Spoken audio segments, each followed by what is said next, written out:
아마 여러분들은 케브랑리 박물관에 대해서는 잘 모르실 것입니다.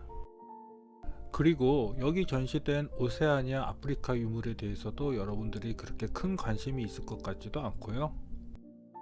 하지만 이 케브랑리 박물관은 21세기 프랑스 박물관 설계의 기준이 되었습니다. 즉 진정한 장 누벨의 부활을 알린 작품이라는 거죠. 케브랑리는 레이트 모더니즘의 성격이 강했던 장 누벨의 건축이 21세기 새로운 건축으로 나아갈 수 있다는 분기점적인 작품입니다. 이제는 그의 건축사조에 레이트 모더니즘을 붙일 수가 없네요. 장 누벨의 건축은 그냥 장 누벨의 것입니다. 이 멋진 케브랑리 박물관을 소개하는 저는 여러분과 함께 건축의 길을 가는 Cinema C Architecture A Psychoanalysis P 카푸 채널의 앞에입니다.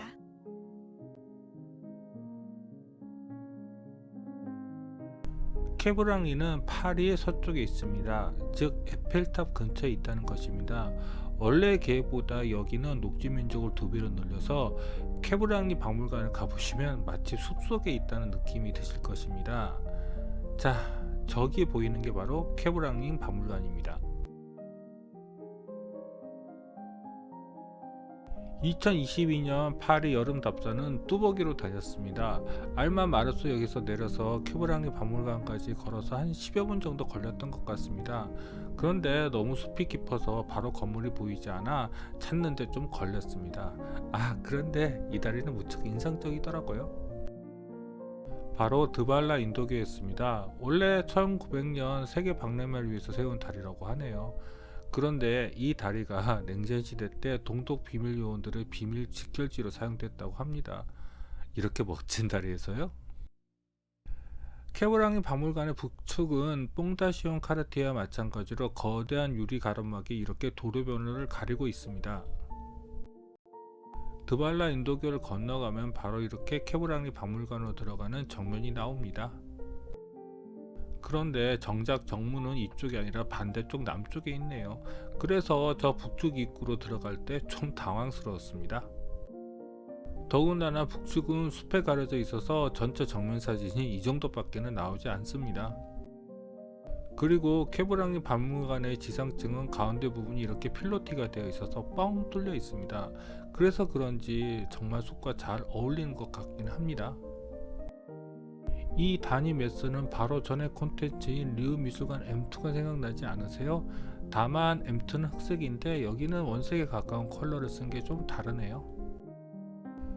반대측인 남측은 또 이렇게 경사로 햇빛을 조절 가능한 외벽들로 구성되어 있습니다. 어떻게 보면 아랍 세계 연구소의 조리개창의 아주 간략한 버전으로 이 외벽을 볼 수도 있겠네요. 하지만 이 역시도 도로 밖에서 나와서도 전체가 안 보이도록 숲이 우거져 있더라고요. 이렇게 자연의 숲과 건축을 어울리게 계획하는 것도 뽕타시온 카르티의 연장선이라고 볼 수 있겠습니다. 케브랑리 박물관이 그 이전 장누벨 건축과 다른 점은 그 이전엔 사용하지 않았던 메스 디자인과 다양한 디자인 요소들을 사용했다는 것입니다. 여기만 봐도 같은 건물이 아니라 세 동의 건물 같죠? 후면에는 또 행정동 건물까지 있어서 정말 다 다른 건축가가 디자인한 건물들을 모아놓은 것 같지 않은가요? 여기는 남측 후면 입구입니다. 사실 이쪽이 케브랑리 박물관의 정문이라고 할 수 있겠습니다. 행정동도 뭐 그렇고 그런 건물이라고 생각했는데 또 가까이서 보니 각 층의 내부 천장이 다양한 디자인이 외부 위 창대까지 연결되어서 새로운 재미를 보여주더라고요. 좀 더 자세히 보니 창틀은 스테인리스로 만든 것 같네요. 이 디자인도 어딘가에 장누벨이 또 다시 썼을 것 같은데. 남측 행정동이랑 붙어있는 건물은 일종의 근린상가 같은 건물인가 봅니다. 행정동 지상층에는 서점과 기념품 샷이 있습니다. 그런데 뭐 그렇게 끌리는 기념품은 없더라고요. 이제 좀 자세히 살펴볼까요? 아까 전 북측 입구가 이쪽입니다. 안쪽은 또 이렇게 이중으로 유리 가림막이 있어서 여기에 케브랑리 박물관이 있는 줄 모르는 사람들은 그냥 지나칠 수도 있습니다. 안쪽으로 더 들어가도 박물관보다는 그냥 공원 같습니다. 거기다가 숲이 우거져서요, 정말 여기 들어갔을 때는 제가 잘못 찾아온 줄 알았습니다. 그런데 좀 안쪽으로 들어오니 이렇게 케브랑리 박물관이 있더라고요. 저 야외 쉘터도 정말 특이했습니다. 쉘터 지붕이 잔디로 덮인 것도 특이했지만 내부도 이전 장누벨의 디자인에서 보이지 않았던 비선형의 공간이 보인다는 것입니다. 더욱이 저 281을 오마주한 저 천창 디자인도 재미있고요. 여기 답사를 갔을 때가 점심때였습니다. 배도 고프고 해서 여기 북동쪽에 있는 레스토랑에 들려서 점심 끼니를 때웠습니다. 바로 저 레스토랑이요, 정확히 어떤 메뉴를 먹었는지는 기억이 잘 나지 않는데 나쁘진 않았던 것 같습니다. 답사간 이날도 해가 장난이 아니었습니다. 그래서 테라스에서 그늘이 있는 쪽에서 이 필로티 아래 정원을 감상하면서 밥을 먹었던 것으로 기억합니다. 밥을 먹고 이쪽으로 나와서 박물관의 정문을 찾아 좀 헤맸습니다. 그런데 여기서는 바로 에펠탑이 이렇게 보이더라고요. 하늘의 구름과 참 묘하게 어울리죠? 그래도 생각보다는 박물관 정문을 찾는데 어렵지는 않았습니다. 아까 전 레스토랑에 나와서 이 길로 쭉 따라오시면요, 남쪽 후면 쪽으로 이렇게 나오시게 되시고요, 그리고 이렇게 큰 타원형의 메스를 가진 건물이 나옵니다. 그 타원형의 건물을 돌아서 이쪽으로 가시면 이제 박물관 정문이 나옵니다. 박물관 정문은 행정동과 타원형 건물, 즉 로비 건물과의 사이로 들어가셔야 나옵니다. 이 진입 동선은 좀 마음에 안 듭니다. 너무 꼬여 있다고 할까요?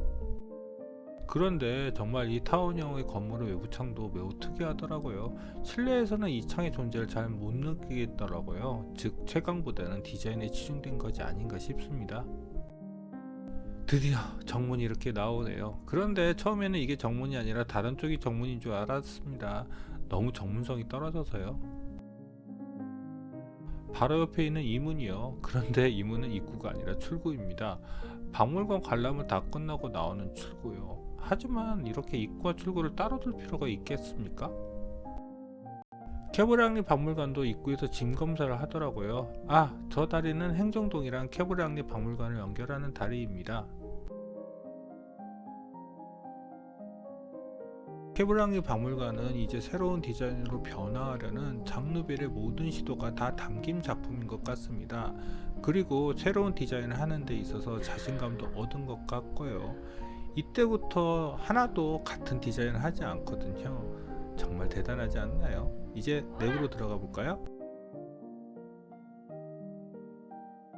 여기가 바로 박물관 입구이고요. 여기가 바로 로비입니다. 로비를 들어오시면 가장 먼저 눈에 띄는 공간이 바로 이 타원형의 커튼홀 공간입니다. 이 공간은 바로 수장고입니다. 그리고 이쪽에는 티켓 오피스가 있습니다. 저는 혹시 몰라서 예매를 해갔는데 굳이 그러실 필요는 없을 것 같습니다. 그리고 여기는 로비 전체 공간이고요. 그리고 이 옆으로 가시면 바로 외부로 나가는 출구가 있습니다. 이 출구는 외부에서는 열리지 않더라고요. 그리고 이 출구 옆에는 케브랑리 박물관의 모델이 이렇게 있습니다. 정말 특이한 형태이지요. 이 건물을 아랍 세계 연구소를 디자인한 사람이 디자인했다면 누가 믿을까요? 사실 관람의 순서는 1층으로 먼저 가서 지상층으로 다시 나옵니다. 하지만 편의상 지상층은 전시장부터 먼저 소개하겠습니다. 여기는 원래 지상층에서 모든 관람을 끝내고 나가는 출구로 주로 사용합니다. 대신 이쪽으로 가시면 기념품 샷이 있습니다. 여기가 기념품 샵입니다. 여기 기념품도 그렇게 살만한 것이 많지 않았던 것으로 기억합니다. 지상층 전시장은 이쪽으로 가시면 있습니다. 앞에서 말씀드린 것처럼 관람 동선상 여기는 1층을 다 보고 이쪽으로 나옵니다. 지금 보고 계신 곳은 지상층 전시장 입구가 아니라 출구입니다. 저쪽으로 나가시면 아까 전 출구와 기념품 샵이 나옵니다. 생각보다 지상층 전시장의 규모는 큽니다. 그래서 이렇게 마치 오세아니아에 온 것 같은 분위기의 전시 공간을 만들어 놓았더라고요. 안쪽으로 들어와 보았습니다. 구체적인 유물이 있는 것은 더 안쪽으로 들어가야 하고, 여기는 오세아니아의 분위기를 조성하는 전시 공간으로 구성되어 있습니다. 더 안쪽으로 들어가면 이렇게 오세아니아 관련 유물들이 전시되어 있습니다. 그런데 사실 여기 유물이 오세아니아 것인지는 제가 정확히 모르겠네요. 대충 보았거든요. 1층으로 올라가기 전에 잠깐 지하층으로 내려가 볼까요? 지상층 계단은 타원형 유리 수장고를 끼고 돌아가게 되어 있습니다. 도면에는 표시되어 있지 않지만 지상층과 지하층 사이에는 방문객용 수화물 보관소가 있습니다. 여기도 관람하기 전에 백팩 정도의 짐까지는 맡겨 놓아야 합니다. 그런데 이 지하로 내려가는 계단은 그 이전 장누벨의 건축에서는 볼 수 없는 비선형이 강조된 디자인이네요.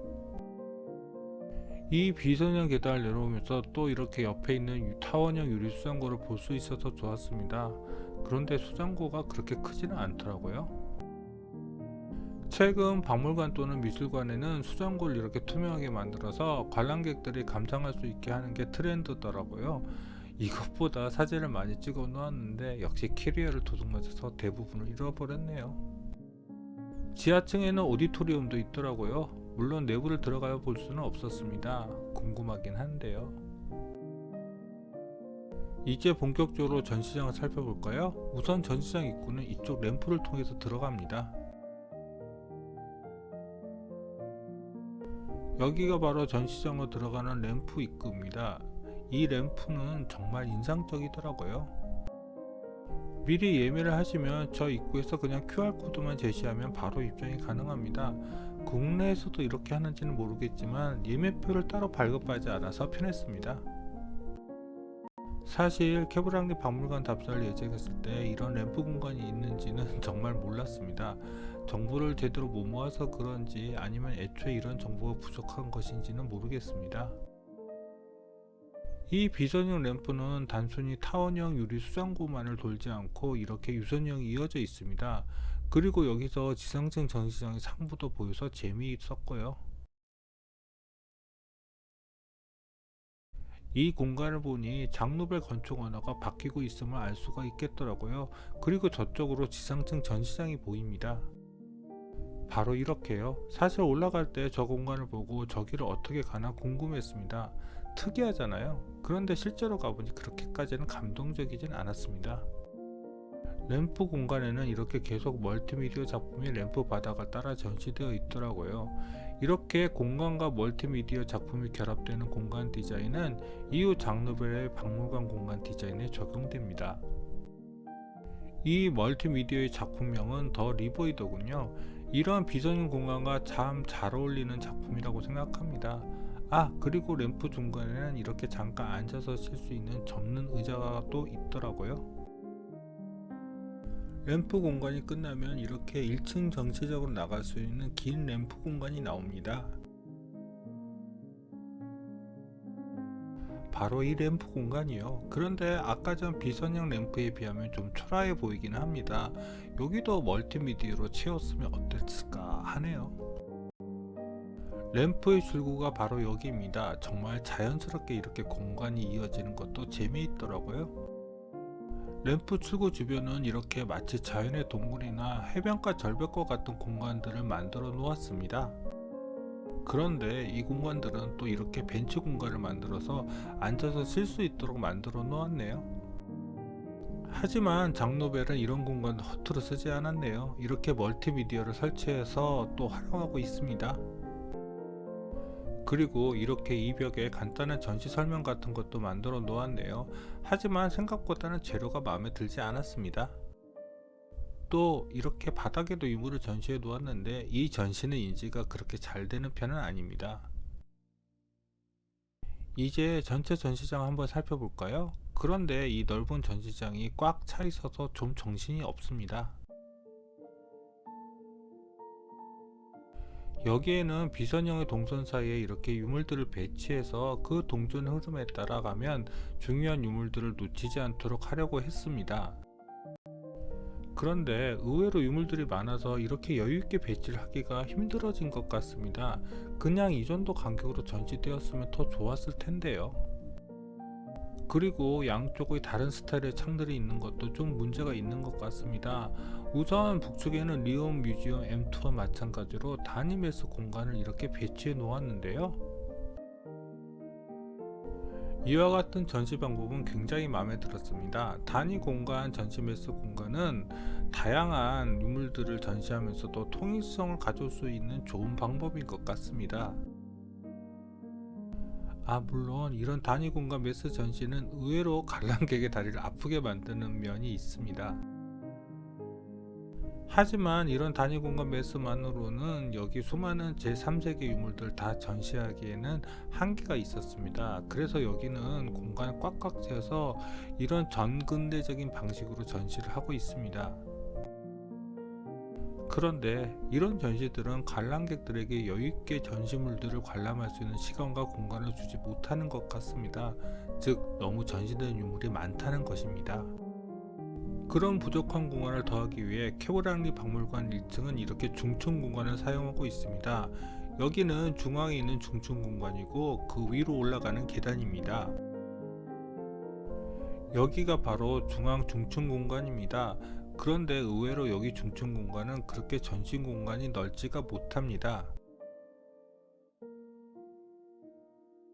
서남측 중층 공간에서 올라가서 중앙 중층 공간을 바라본 곳입니다. 비전형의 동선 흐름을 만들기 위해서 구성한 가벽들로 인해서 실제로 전시 공간이 그렇게 넓은 편은 아닙니다. 중앙 중층 공간에서 쭉 돌아본 모습입니다. 형식도 스타일도 다른 제3세계 국가의 유물들을 전시하는 데에는 전형적인 사각형 공간보다는 이렇게 비선형의 공간이 더 어울린 것 같기는 합니다. 여기는 남측에 열린 창은 꽤나 인상적이네요. 그리고 저쪽은 동북쪽 중축 공간입니다. 그리고 이렇게 높은 조형물들은 아래에서 본 것과 위에서 본 것은 확실히 느낌이 다릅니다. 그런 측면에서 보자면 이렇게 중층 공간을 만든 것은 매우 의미 있다고 생각합니다. 그리고 남측의 창은 많이 오픈되어 보이지요. 중앙 등층은 이렇게 전체 공간을 내려다볼 수 있어서 좋은 것 같습니다. 이쪽은 중앙 중층 공간에서 올라오는 출구입니다. 그런데 이렇게 아래를 보면 공간을 꽉꽉 채운 전시대의 윗부분이 보이니까 좀 그랬습니다. 저쪽은 이 다음에 볼 동북측의 중층 공간입니다. 이 콘텐츠를 정리할 때 정말 헷갈렸거든요. 어디가 동북측이고 서남측 중층 공간인지요. 올라가는 계단은 저기에 있습니다.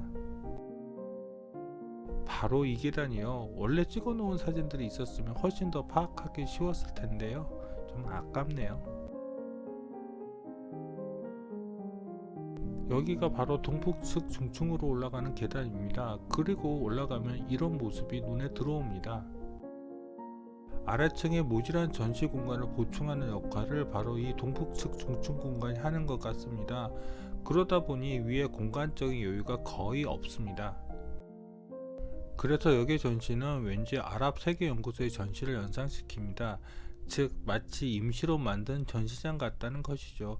이런 블라인드까지 쳐가지고 말이죠.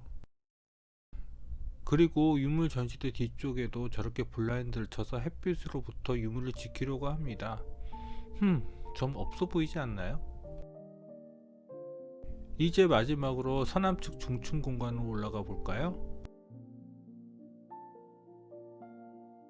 여기는 동북측 중층 공간과는 달리 원래 전시를 위해서 처음부터 계획이 적용된 것 같습니다. 그래서 전시 공간에 좀 더 비선형이 더 강조되어 있는 것 같습니다.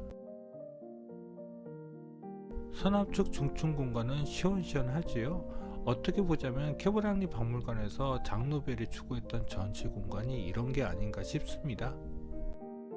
확실히 동북측 중층 공간보다는 전시 공간이 여유가 있죠.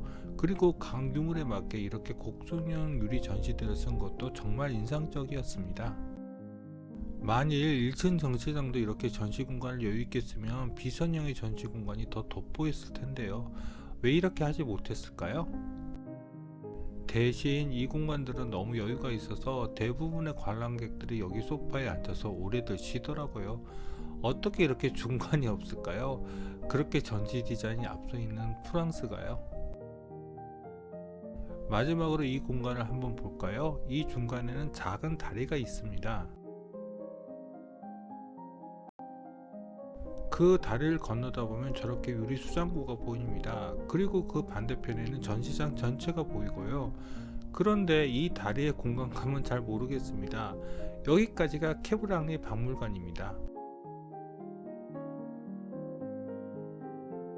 확실히 케브랑리 박물관은 이전 어떤 박물관과 미술관과도 다른 디자인을 선보였습니다. 그리고 한동안 케브랑리 박물관의 규모와 전시 디자인은 프랑스 박물관 건축의 기준이 되었습니다. 지금은 잘 모르겠지만요. 그럼 구독과 좋아요 부탁드리며 이상 카푸 채널의 앞에였습니다.